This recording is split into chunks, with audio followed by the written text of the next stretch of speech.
Yeah, I speak in support of the motion to recommit.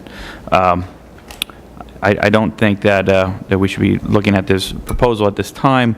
I think there should also, I would really want to know what the costs are. If there's going to be additional money coming back, what is the fiscal note on the bill? I think that needs to be considered as to what the additional costs are going to be to the state for this type of implementation. I don't think we're going to be adding. We're going to be taking away from our already budget that we already have issues with.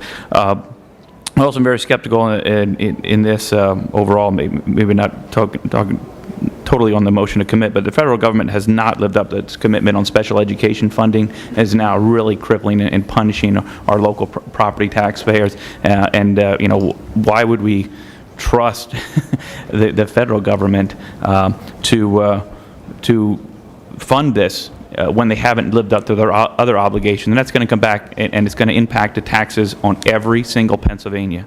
The federal government cannot manage the VA. They really need to step up and do what's right for our veterans before they push a federal program down the throats of everybody in Pennsylvania. I would not want my family on Medicaid. To go back to prior comments on had anybody in here ever been without insurance? Yes, I have been. I worked.